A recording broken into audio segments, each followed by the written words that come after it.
ముందు తరాలకు భావి తరాలకు మరింత కష్టతరమైన రోజులు వస్తాయి. మనం ఈరోజు మౌనంగా ఉంటే మన పిల్లలు సఫర్ అవుతారు. ప్రతి ఒక్కడు కూడా ఈ మధ్య నేర్చుకున్నాడు ఏమంటే పర్మిషన్ ఉందా, మతాన్ని ప్రకటించుకునేదానికి పర్మిషన్ ఉందా? పర్మిషన్ రాజ్యాంగం ఇచ్చింది భయ్, పర్మిషన్ రాజ్యాంగం ఇచ్చింది. అసలు ఇలా అడిగేదానికి నీకు పర్మిషన్ ఉందా? బంగ్లాదేశ్లో మైనారిటీస్ మీద దాడులు జరుగుతున్నాయని ఇక్కడ ధర్నాలు చేస్తున్నారు కదా, మరి మీరు ఇక్కడ చేస్తున్నది ఏంటి?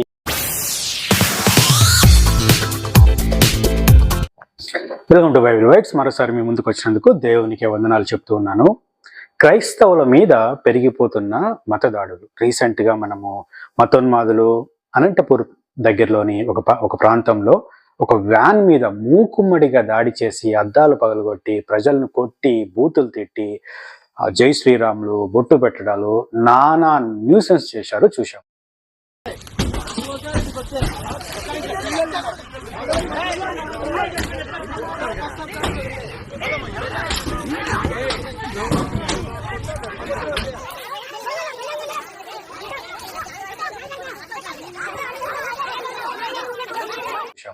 ఆ తర్వాత మళ్ళీ కడపలో దగ్గర ఒక సంఘటన జరిగింది. ఆ తర్వాత రీసెంట్ గా మళ్ళీ తెలంగాణ వనపర్తి అనే ప్రాంతంలో పాపం వాళ్ళ ఇంట్లో వాళ్ళు ఆరాధన చేసుకుంటుంటే స్వామీజీల వేషం వేసుకున్న ఈ దొంగ స్వామీజీలు వెళ్ళి వాళ్ళని ఆడవాళ్ళు ఉన్నారని కూడా చూడకుండా వాళ్ళను కొట్టి జై శ్రీరామ్ అని బొట్టు పెట్టి మళ్ళీ అదే రచ్చ చేశారు. ఎవరిని బలవంత పెట్టలేదు, ఎవరిని డిస్టర్బెన్స్ చేయలేదు.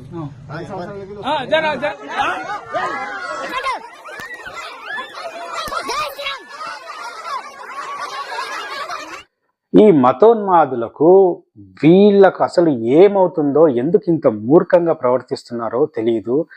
వాళ్లకు కోర్టులు కానీ ప్రభుత్వం కానీ చట్టాలు కానీ పోలీస్ వ్యవస్థ కానీ ఎటువంటి యాక్షన్ వీళ్ళ మీద తీసుకుంటుందో అనేది కూడా తెలియట్లేదు.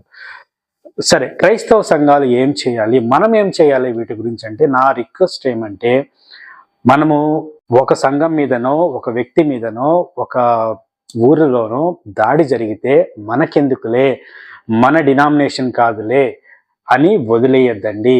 మీ ఊర్లో ఎవరిపైన దాడి జరిగినా దయచేసి సంఘస్థులు అన్ని సంఘాలు కలిసి సంఘీభావం తెలిపి ఆ దాడికి గురైన వ్యక్తులను పరామర్శించండి. మేమున్నాము మీతో పాటి అనే ఒక ధైర్యాన్ని ఇవ్వండి.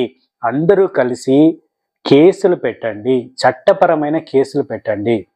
అనంతపూర్లో కేసులు పెట్టారు, నేను చూశాను.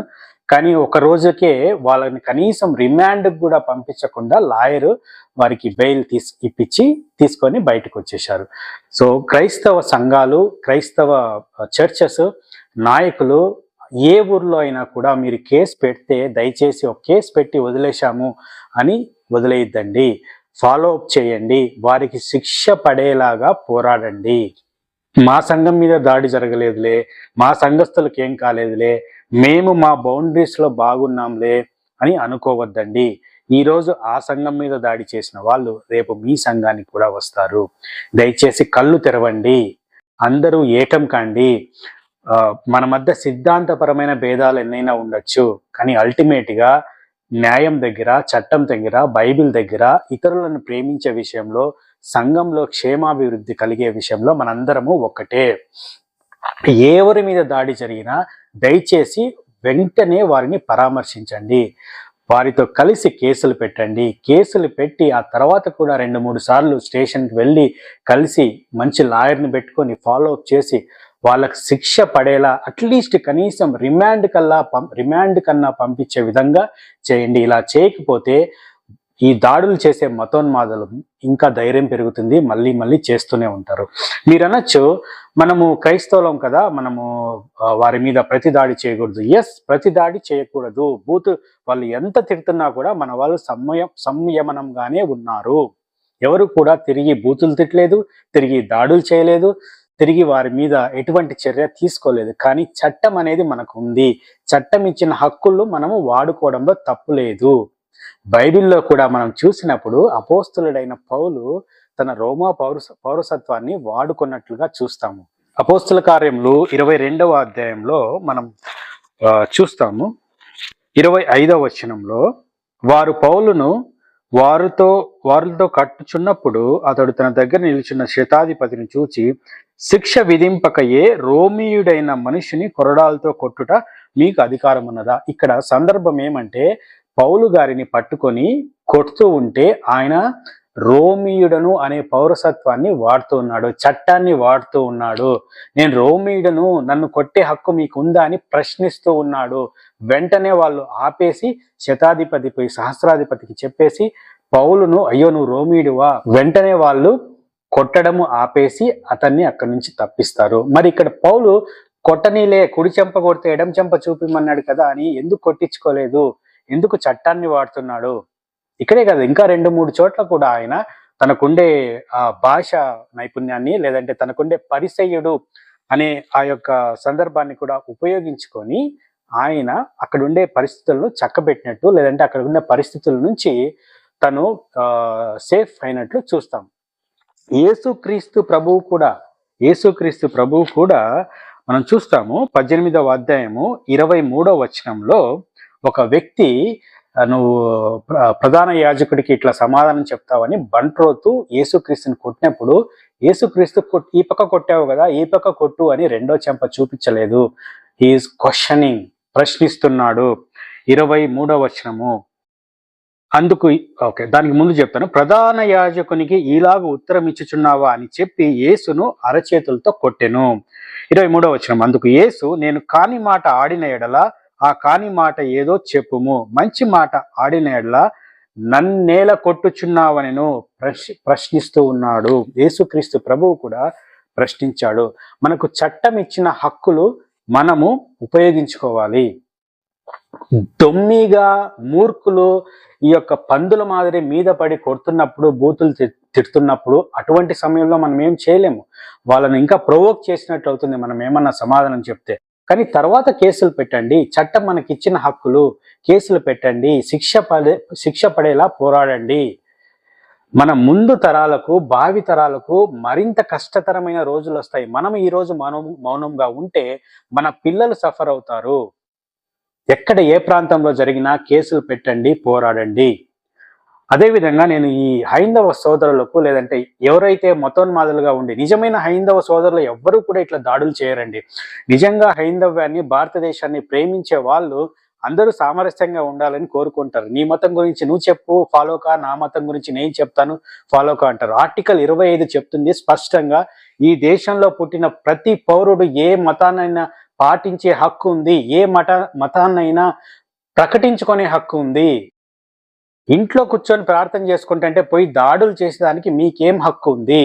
ప్రతి ఒక్కడు కూడా ఈ మధ్య నేర్చుకున్నాడు ఏమంటే, పర్మిషన్ ఉందా? మతాన్ని ప్రకటించుకునేదానికి పర్మిషన్ ఉందా? పర్మిషన్ రాజ్యాంగం ఇచ్చింది భయ్, పర్మిషన్ రాజ్యాంగం ఇచ్చింది. అసలు ఇలా అడిగేదానికి నీకు పర్మిషన్ ఉందా? నీకే హక్కుతో అడుగుతున్నావు? నీ మతాన్ని నువ్వు ప్రకటించుకో. నీ మతంలో సత్యం ఉందని నువ్వు నమ్మితే, నీ మతంలో ఒక మంచి ఉందని చెప్తే అందరికీ ప్రకటించుకో. పలానా వ్యాక్సిన్ మంచిది, పలానా హాస్పిటల్ మంచిది, పలానా వైద్యుడు మంచోడు, పలానా చోట ఈ ఉపయోగం జరుగుతుంది, పలానా అని చెప్పుకుంటాం కదా. అదేవిధంగా నేను నమ్మిన సిద్ధాంతాన్ని, నేను నమ్మిన దేవుణ్ణి, నేను నమ్మిన మతాన్ని, ధర్మాన్ని నేను చెప్పుకుంటున్నాను. అది రాజ్యాంగం ఇచ్చిన హక్కు. ఆపేదానికి నీకు హక్కు లేదు, అడిగేదానికి నీకు హక్కు లేదు. వింటావా? విను, లేదంటే ఓకే థ్యాంక్ యూ అని వెళ్ళిపో, అంతే కదా. నీ మతానికి సంబంధించిన కరపత్రిక ఇవ్వు, నీ మతానికి సంబంధించిన గ్రంథం ఇవ్వు, నీ మతానికి సంబంధించిన గురించి చెప్పుకో. ఎందుకంత ఉన్మాదము, ఎందుకంత జలసు, ఎందుకంత భయం మీకు? దయచేసి గమనించండి. మీరు రాజ్యాంగం విరుద్ధంగా ఇలా దాడులు చేస్తూ, బూతులు తిడుతూ, పేడ నీళ్లు చల్లుతూ, కొడుతూ ఉన్నారంటే అన్ని రోజులు ఒకే విధంగా ఉండవు. ఎవరన్నా పోలీస్ వ్యవస్థలో కానీ, ఎవరన్నా ప్రభుత్వంలో కానీ చట్టాలు ఖచ్చితంగా అమలు చేసే వాళ్ళు ఉన్నారనుకోండి, మీకు పడే శిక్షలు చాలా దారుణంగా ఉంటాయి. మీ యొక్క కెరీర్ కానీ, మీ యొక్క భవిష్యత్తు కానీ నాశనం అవుతుంది. మీ కుటుంబ సభ్యులు కూడా దానివల్ల సఫర్ అవుతారు. నిజంగా ఖచ్చితంగా రూల్స్ ఫాలో అయ్యే ఆఫీసరు ఉన్నాడనుకోండి, ఖచ్చితంగా అనేక సెక్షన్ల కింద, అంటే వ్యక్తిగత భద్రతకు సంబంధించిన కేసులు, తర్వాత అటెంప్ట్ మర్డర్ కేసులు, తర్వాత ఆస్తి నష్టం కలిగించిన కేసులు, లేదంటే డిఫేమేషన్, ఇలా మనోభావాలు దెబ్బతిన్నాయి, లేదంటే దాడులు చేసినా, లేదంటే కొట్టినా, చంపాలని చూసినా, ఆస్తి నష్టం కలిగించిన అనేక సెక్షన్ల కింద కేసులు పెట్టచ్చు. Section 324 BNS mischief, 325 BNS punishment of mischief causing damage, 326 BNS 10,000 వరకు జరిమానా, 3 నెలల వరకు జైలు శిక్ష, damage to properties, defamation, attempt to murder, 307 అనేక సెక్షన్ల కింద కేసులు పెట్టచ్చు. 499 ఐపీసీ డిఫెమేషన్,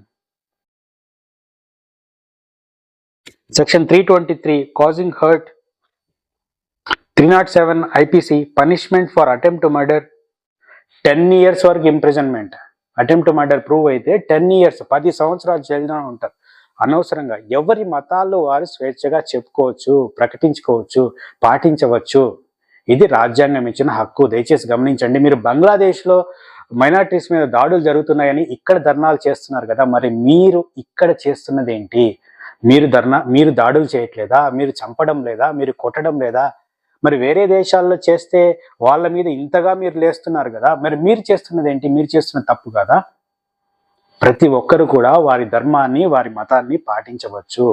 హైందవ సోదరులకు, ముఖ్యంగా మతోన్మాదంతో ఊగిపోతున్న మీకు నేను విన్నవిస్తున్నాను, రూల్స్ కరెక్ట్ గా పాటించే ఆఫీసర్ వస్తే మీ మీద అనేక సెక్షన్ల కింద శిక్షలు పడతాయి. ఈ కోపము, ఈ ఉద్రేకము, ఈ ఆవేశము దేశాన్ని దోచుకొండే వాళ్ళ మీద, స్కాములు చేసిన వాళ్ళ మీద, రేపులు చేసిన వాళ్ళ మీద, మద్యం మత్తులో అనేక ఉన్మాద చర్యలు చేస్తున్న వారి మీద పోరాడండి అయ్యా. అంతగా ఇంకా మీకు ఎక్కువ పోరాడాలంటే ఆర్మీలోకి వెళ్ళి దేశం బార్డర్లో నిలబడి పోరాడండి అయ్యా. నీ తోటి సహోదరుల మీద దాడులు చేయడము, ఈ ఈ ఈ మూర్ఖత్వం ఏంటి? ఈ ఉన్మాదం ఏంటి? దయచేసి ఏ మతం కూడా, ఏ దేవుడు కూడా ఇలా కొట్టి చంపమని చెప్పడు, కొట్టమని చెప్పడు. మళ్ళీ మీరు జై శ్రీరామ్, జై శ్రీరామ్ అని అరుస్తున్నారు కదా, ఒకవేళ ఆ శ్రీరాముడు అనే ఆయన ఉంటే మీరు ఇలా కొడుతున్నారు కదా మీ తోటి సహోదరులను, మీ తోటి భారతీయులను, ఆయన మీరు చేసే పనిని హర్షిస్తాడా, స్వాగతిస్తాడా? దయచేసి గమనించండి. అందరూ కూడా సహోదర భావంతో ఉండి ఎవరి ధర్మాన్ని వారు పాటించుకుంటూ, ప్రకటించుకుంటూ ఉండాలని కోరుతూ ఉన్నాను. Thank you very much.